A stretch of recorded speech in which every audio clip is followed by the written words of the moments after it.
예, 오늘은 노년기 야곱의 역경과 아름다운 야곱과 요셉의 임종에 대해서 은혜 받고자 합니다. 창세기 32장에 보시면 약복 나루에서 하나님에 의해서 환도뼈가 탈골되면서도 끝까지 고집을 꺾은 적이 없는 야곱에게 하나님의 사자가 나타납니다. 그래서 말씀을 하십니다. 다시는 야곱이라 부를 것이 아니요 이스라엘이라 부를 것이니 이는 네가 하나님과 겨루어 이겼음이니라. 이렇게 말씀하셨습니다. 그러니까 이스라엘이라는 이름의 속에는 승리라는 뜻이 내포되어 있습니다. 그러니까 승리자로서의 오늘 47장과 50장, 그러니까 야곱과 요셉의 임종을 우리가 보는데요. 참으로 아름답고 경건하고 거룩하게 죽습니다. 참 은혜롭습니다. 이것이 우리 모두의 소망이고 축복인 줄 믿습니다. 왜냐하면 하나님께서 우리를 구속하시는 그 결과를 죽기 전에 야곱과 요셉은 봤다 말입니다. 예. 자, 한번 훑어볼까요? 47장으로 가볼까요? 창세기 47장. 자, 1절에 보시면 이제 야곱의 가족들이 이 애굽 땅에 왔습니다. 그래서 고센이라는 것은 애굽의 국경지대입니다. 국경지대에 그러니까 여기서 자리를 잡습니다. 거기는 말하자면 목축하기 가장 좋은 땅입니다. 그러니까 좋은 땅이죠.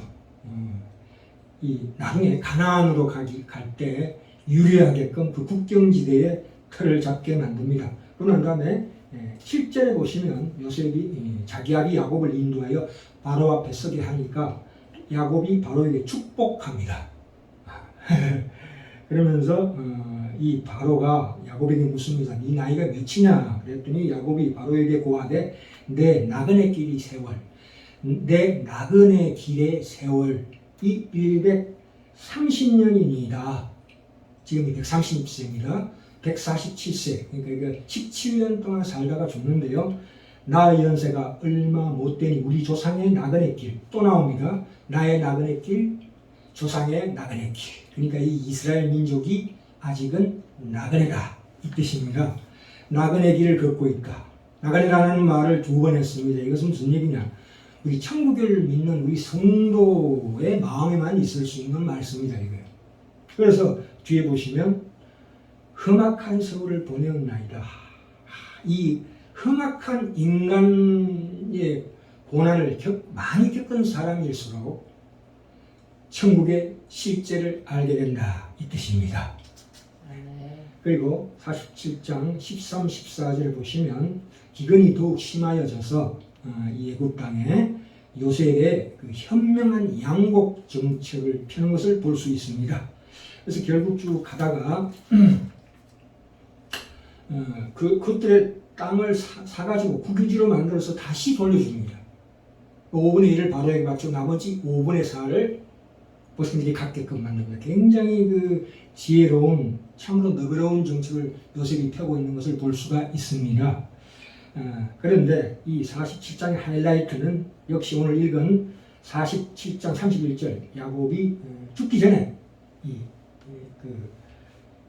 가로되 내게 맹세하라 맹세하니 이스라엘이 침상머리에서 경배하니라 이 말씀입니다. 보면 평이하게 들립니다. 침상머리에서 경배하는 것이 무슨 대단한 말씀입니다. 이렇게 생각할지 모르지만 제가 보기에는 너무너무 은혜로운 말씀입니다. 왜냐하면 야곱의 그 놀라운 신앙입니다. 임종 바로 전에 그의 몸은 노쇠하였고 눈은 어두워졌으나 그의 신앙은 결코 약해지지 않고 더 강해졌다. 끝까지 하나님을 경배하였다는 것입니다. 아멘. 저의 소원도 마찬가지입니다. 죽기 전에, 임종 전에 하나님을 경배하고 죽는 것이 저의 꿈이고 소망입니다.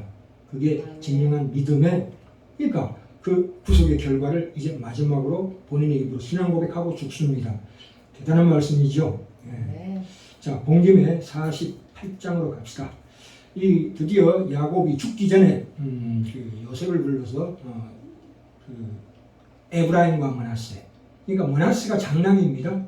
차남이 에브라임입니다만 요셉의 기대와 다르게 우리 야곱은 에브라임 머리 위에 힘있는 손 우측 손을 올려놓습니다. 그래서 축복을 합니다. 그러니까 야곱의 실질적인 맏아들 장자가 요셉인데 그 요셉의 장자권이 누구에게 넘어가냐면 에브라임에게 넘어갑니다. 그러니까 12지파 중에서 두 몫을 받죠. 에브라임과 므낫세. 요셉은 두 몫을 받습니다. 물론 이 영적인 장자권은 유다에게 넘어갑니다. 실질적인 장자권은 요셉. 그래서 에브라임으로 넘어가지만 영적인 장자권은 유다로 넘어갑니다. 그렇죠? 그 몸에서 우리 주 예수 그리스도께서 나십니다. 이 47장 31절 역시 아까 읽은 말씀인데요. 이 말씀에 보시면 이게 바로 가장 중요한 하나님 야곱이 받은 축복이죠. 죽기 전에 하나님 침상에서 하나님을 경배한 그 사건입니다. 그리고 본 김에 우리 저기 50장으로 넘어갑시다. 50장에 보시면 요셉도 동일하게 그 죽기 전에 보시면 죽기 전에 25절입니다. 50장 25절에 요셉이 또 이스라엘 자손에게 맹세시켜 이르기를 하나님이 정녕 너희를 권고하시니 너희는 여기서 내 해골을 내고 올라가겠다 하라 하였더라. 요셉이 죽을 때도 역시 호흡을 거두기는 그 직전까지 분명한 뚜렷한 정신으로 그 아들들에게 축복하고 그 뒤에 자연스럽게 죽었다. 자연스럽게 평안하게 아름답게 거룩하게 죽었다 이 말입니다. 이거 야곱과 요셉의 인종이 이렇게 확실하게 나와 있습니다. 그렇죠? 그 전에 하나 또 훑어볼 게 있는데요. 여기 보시면 49장에 야곱의 유언이 나오는데요. 이 첫째 맏아들 르우벤은 첫 서모 빌하와 동침함으로 장자권을 잃습니다만 읽고 그 다음에 시몬과 레위는 또 역시 그 축복 아닌 축복을 받습니다. 그러나 지난번에 말씀드렸다시피 이 시몬 지파, 제일 나쁜 시몬 지파도 계시록 7장 7절에 보면 회복된 모습으로 나타납니다. 그러니까 유다 지파에 부속해서 살다가 드디어 회복돼서 12지파에 당당히 이름을 올리게 됩니다. 레위 지파는 모든 지파의 영토의 땅에 흩어져서 삽니다. 지사장 계열이니까 그렇게 보시면 됩니다. 자, 오늘 이제까지 이것도 봤는데요. 이제 45장으로 다시 넘어가 볼까요? 다시 이 형들과 요셉이 해오하는 장면에 나오는데요. 전번 시간에 그 용서라는 것은 강자의 미덕이라고 말씀드린 것은 요셉이 애굽 총리라는 그 강자로서 형들을 용서했다는 뜻보다는 그러니까 영적으로 제사장적으로 그러니까 자녀가 장성해서 부모를 섬기듯이 이렇게 내리사랑을 베풀 수 있는 영적으로 강자라는 뜻이 더 큽니다.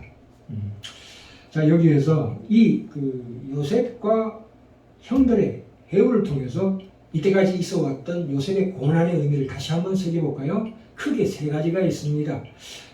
형들에 의해서 요셉이 미디안 상인들에게 팔렸던 일은 가정 파탄이와 가정적인 비극입니다만 요셉을 애국으로 보내시는 하나님의 방법이셨습니다.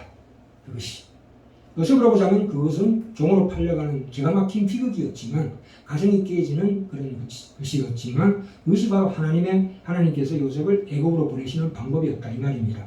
두 번째로 요셉이 보디발 처의 무고로 말미암아 시위대 감옥에 보내지죠.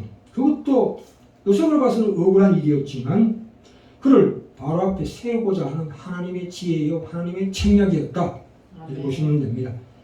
또 세 번째로 감옥에서 술 맡은 관원장이 요셉의 청혼을 잊어버린 것도 역시 그를 고향으로 돌려보내지 않고 애굽의 총리로 세우시려는 하나님의 섭리였다. 창세기 41장에 보시면 바로가 꿈을 꾸기까지 만 2년이 걸렸대요. 그러니까 아마도 2년 동안 이 술관원장이 야곱의 부탁을 잊어버린 거 아닌가 생각합니다. 만약에 요셉이 무고다 해서 풀려났으면 고향으로 내려갔을 거 아니에요. 그러니까 그것을 막기 위해서 이렇게 2년 동안 하나님께서 술관원장을 잊어버리게 했다. 그 요셉의 부탁을 잊어버리겠다고 생각합니다. 그러니까 이게 무슨 얘기냐? 이 하나님의 시각에서는 이 요셉의 모든 세 가지 그 큰 고난이 형통한 길이었다 이 말입니다. 아멘. 그러니까 요셉의 인생의 그 주인공이 요셉이 아니고 하나님이시다 이렇게 됩니다. 아멘. 인생의 주권과 목적이 하나님께 있음을 인정하고 거기에 따라서 현재를 바라보는 일이었다. 그래서 요셉 같은 경우에는 특별히 좀 그 적극적인 신앙을 가지고 있습니다. 그나마 야곱은 좀 수동적인 신앙입니다. 노년기 야곱에 비해서. 왜냐하면 우리는 보통 하나님의 뜻은 다 그 고난의 과정이 지나가고 나서야 뒤돌아보면 그것이 하나님의 뜻이었다고 대부분 그렇게 우리가 봅니다만, 특히 요셉 같은 경우에는 그 고난의 과정 중에 그 고난의 과정 속에서도 하나님의 뜻이라는 것을 어렴풋이나마 알게 되었다 이 말입니다. 그것이 더 의미 있는 일이었죠, 요셉의 일생에서. 왜냐하면 그렇기 때문에 그가 하나님을 원망하며 인생을 허비할 수도 있었는데, 또는 보디발의 아내의 손을 유혹을 과감하게 물리치는 것도 자기의 주권이, 삶의 주권이 하나님께 있다는 신앙 고백이라고 볼 수 있습니다. 물론 그것이 그 인내할 수밖에 없는 그런 극한 상황, 다른 방법이 없는 그런 상황들 속이지만 그것이 믿음이라고 하나님께서 쳐주시는 거죠. 비록 억지로 왔지만 그것은 결국 믿음으로 귀결됩니다. 왜냐하면 모세 같은 경우는 출애굽기 2장에 보시면 그 나오죠, 정확하게. 그 모세가 그 애국 관리를 죽이고 그 다음날 나갔더니 이스라엘 민족에서 싸울 때 네가 어제 애굽 사람을 죽인 같이 나도 죽이려느냐? 모세가 두려워하여 가로되 일이 타을러되었도다. 바로가 이 일을 듣고 모세를 죽이고자 하여 찾은지라 모세가 바로의 낯을 피하여 미디안 땅으로 도망갔다. 이렇게 나오는데 히브리서에 보시면 저기 히브리서 11장의 믿음장입니다. 믿음장에 보시면 믿음으로 애굽을 떠나 임금의 노함을 무서워하지 아니하고 곧 보이지 않는 자를 보는 것 같이 하여 참았으며 이렇게 나옵니다. 그렇죠? 우리가 보기에는 모세는 무서워서 애굽에서 도망쳐서 미디안 광야로 갔는데 성경 11장, 히브리서 11장 믿음장에서는 믿음으로 갔다 이렇게 합니다. 하나님께서는 우리의 작은 그 신앙 고백도 크게 들어서신다 이 말입니다. 크게 축복해 주시고 칭찬해 주신다. 우리가 나중에 천국 갔을 때도 내가 한 일이 평생을 따져봐도 한두 가지 정도 신앙 고백 한 것밖에 없고 그렇게 산 것밖에 없는데 다 못나게 살았는데 하나님은 우리를 참으로 잘했노라 칭찬하시는 하나님의 그 긍휼과 자비를 우리가 읽을 수 있다 이 말입니다. 이 야곱 같은 경우에는 참 좀 뭐라고 그래요? 야곱의 노년기는 참으로 험악한 세월이었습니다. 말 그대로 야곱의 인생 후반부에 겪었던 그 고통스러운 사건들, 특히 라헬과 요셉을 잃어버린 사건, 또한 온 가족이 기아에 흐드긴 사건. 그러니까 그게 뭐라고 그럽니까? 창세기 37장에 요셉이 죽었다고 소식 들었을 때 내가 슬퍼하며 음부의 아들에게로 내려가리라. 여기서 음부라는 것은 지옥에 갔다는 뜻이 아니고 구약시대에 죽었다는 또 다른 표현입니다. 야곱은 이 오랫동안 그때로부터 이 시간까지 130 될 때까지 90몇 세로부터 거의 22년 동안을 참으로 그 우울증과 무기력증에 빠져 있었다고 우리가 볼 수 있습니다. 원래 야곱이 꿈꾸었던 것은 라헬을 중심으로 요셉을 통해서 이 행복한 가정을 이루고자 했는데 자기 뜻대로 되지 않았습니다. 그래서 결국 이렇게 해피엔딩으로 되게 되죠. 그래서 요셉을 통해서 우리가 75명, 그러니까 사도행전 7장이고 여기는 70명이나 나와 있는데 그 가족들, 자부, 아내까지 합쳐서 75명이라고 정확하게 사도행전 7장 14절에 나오는데 그 70명을 데리고 애굽으로 옵니다. 계속 이 야곱이 내가 죽어서 음부로 내려가리라 계속 창세기 37장, 42장, 44장에서 입버릇처럼 말하는 그 야곱의 심정을 봤을 때 이제 자기 인생의 종지부를 빨리 찍고 싶어하는 그의 심정이 드러납니다. 그래서 야곱은 아직도 약복나루터에서 하나님께 고관절이 칼탈골 됐음에도 자기 고집을 꺾지 않은 것처럼 이렇게 노년기에도 자기의 그 소극적인 저항, 그러니까 그 상실의 아픔 속에서도 하나님을 바라보는 것보다도 그 남은 자식 베냐민에게 집착하는 모습을 보여주게 됩니다. 그러니까 온 가족이 굶주리고 있는 상황에서도 베냐민을 내어주지 않으려는 그의 고집이 바로 약복날투에서 부린 그 고집하고 비견될 수 있다 이 말입니다. 그러나 야곱도 그 마지막 집착을 가지고 있던 베냐민을 놓을 수밖에 없었어요. 왜? 70명이나 되는 자손들이 굶어 죽어가고 있는데, 그래서 결국 그 마지막 집착마저 내려놓는 상황이 나옵니다. 그게 43장에 나오죠. 창세기. 내가 또 자식을 잃게 되면 이르리로다 해놓고 이제 드디어 하나님을 바라보게 됩니다. 그래서 뭐라고 얘기합니까? 43장 14절 전능하신 하나님께서 이제 하나님께로 눈을 돌립니다. 이제 그 자신의 그 가족들에 대한 집착에서 벗어나서 드디어 하나님께로 가면서 전능하신 하나님께서 그 사람 앞에서, 그 사람이 누굽니까?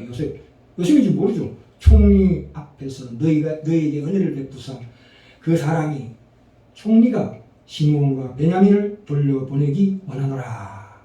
드디어 야곱은 자기 집착을 버리고 그의 삶의 주관자이신 하나님을 바라보고 있는 것입니다.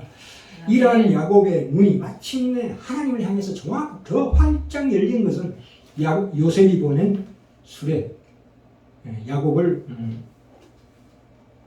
애굽으로 인도하고자 하는 그 수레를 보고서입니다. 창세기 45장에 나오죠. 그래서 그걸 보고 나서 뭐라고 했습니까? 조카다. 내 아들이 지금까지 살아있으니 내가 죽기 전에 가서 그를 보리라. 창세기 45장 28절에 나오는 말씀입니다.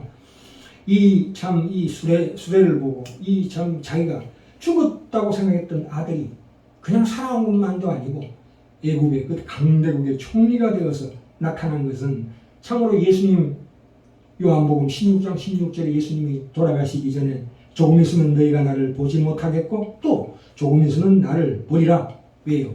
진리의 성령이 오시리라. 오순절 성령 강림을 예수님께서 예언하셨죠.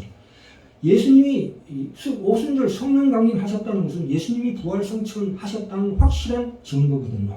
그래서 이 수레를 볼 때에 그러한 비견할 만한 그 사건과 비견할 만한 놀라운 사건이 있을 수밖에 없다. 이렇게 됩니다. 네. 예. 물론 이 수레라는 것은 그 야고보서 3장 1절에 보시면 삶을 수레바퀴를 불태우는 혀의 위력에 대해서 또 말씀이 나오지만 어쨌든 자 그래서 이제 그러나 그래도 야곱의 마음속엔 일말의 주저감이 있었습니다. 왜냐하면 아니 조상으로부터 듣던 하나님께서 우리를 가나안으로 인도하시라고 분명히 그런 얘기를 듣고 자기도 그렇게 알고 있었는데 도리어 그 가나안을 떠나는 여인이었기 때문에 아직도 그 마음속에 야 이게 뭔가 하는 일말의 의심이 있었습니다만 그 의심마저도 확실하게 사라진 사건이 나옵니다. 이게 어디 나오냐면 가다가 브엘세바 그렇죠?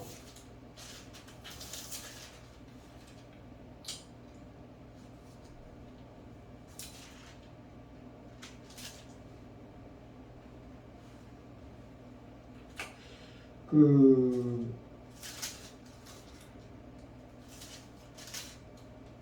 46장입니다. 죄송합니다. 애굽으로 내려가는 길에 그 밤에 브엘세바에서 46장 2절입니다. 밤에 하나님이 이상 중에 이스라엘에게 나타나시고 불러가라사대 야곱아 야곱아 하시는지라 야곱이 가로되 내가 여기 있나이다 하매 이제 그 애굽으로 내려가는 그 노정에서 브엘세바에서 하나님을 드디어 만납니다. 하나님께서 나타나십니다. 하나님이 가라사대 나는 하나님이라 네 아비의 하나님이니 애굽으로 내려가기를 두려워 말라. 내가 거기서 너로 큰 민족을 이루게 하리라. 내가 너와 함께 애굽으로 내려가겠고 정녕 너를 인도하여 다시 올라올 것이며 요셉이 그 손으로 네 눈을 감기리라 하셨더라. 이렇게 나옵니다. 그래서 참 이 자기가 이때까지 겪었던 모든 일들이 하나의 일관된 이야기, 하나님께서 그 속에서 하신 일들이 명확해지기 시작했다. 애굽으로 향하는 그의 발걸음에 정말로 그 확신에 찬 발걸음이 되지 않았나 생각합니다. 오늘날 우리도 야곱에게서 볼 수 있는 것처럼 하나님의 그 드라마가 온전히 우리 자신의 이야기가 되기까지 많은 우여곡절과 진통을 겪습니다. 우리가 이 성경에 기록된 이야기가 우리와 별로 상관없는 이야기 또는 우리 삶과 전혀 무관한 이야기라고 생각하시면 안 됩니다.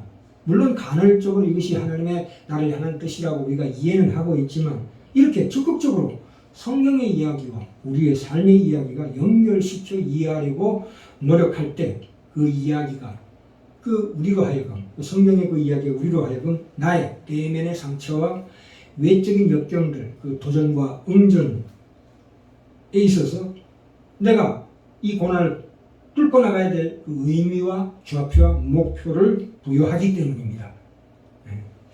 이 노년기 야곱의 이야기는 노년의 삶에 특히 우리가 이 남은 삶에 대한 소명의식, 지극보다 더 큰 나의 존재 이유가 소명입니다. 그 소명을 이해했을 때만이 우리가 앞으로 죽음이 앞에 남아있잖아요. 물론 야곱의 말년에 얻은 그 마음의 평화라는 것은 요셉과의 재회보다도 또는 요셉으로 인하여 총리인 요셉으로 인하여 물질적인 풍요와 축복 때문에 그의 마음에 큰 평화를 얻었다는 것보다 더 크게는 하나님 앞에서 내가 이 모든 것을 놔두고 이제 죽음으로 가는 그 길에서 나의 모든 인생의 주인은 하나님이었구나 라는 데서 더 큰 마음의 평화를 얻었다 이 말입니다. 왜냐하면 그는 병약해서 죽을 수밖에 없는 건강이 약화되고 이제 살 날이 얼마 남지 않는 이 노년기의 절망은 사실상 누구에게도 피해갈 수 없는 길일 수밖에 없습니다. 그래서 그 인간의 힘으로 죽을 수밖에 없는 그 극한 절망, 마지막 절망, 가장 큰 인생의 절망을 이겨낼 수 있는 것은 바로 나의 인생을 돌아보고 성경의 이야기와 맞췄을 때 내 인생이 이렇게 의미가 있었구나. 이제 죽기 전에까지 나의 소명을 다하리라 하는 그 마음이 이제 그 마음에 평화를 준다 이 말입니다. 그래서 야곱이 요셉에게 자신의 유해를 이제 그 애굽의 고센 땅이 아니라 아브라함이 산 헤브론의 막벨라곤의 장사라고 당부합니다. 그러니까 그의 삶과 죽음이 이곳 애굽이 아니라 그 하나님의 약속의 땅에 속한 것임을 분명히 한 것입니다. 47장이 나오죠. 그래서 그러니까 이것은 그의 사후 성취될 하나님의 약속을 바라보며 그 영혼을 하나님께 맡기는 행동이었다.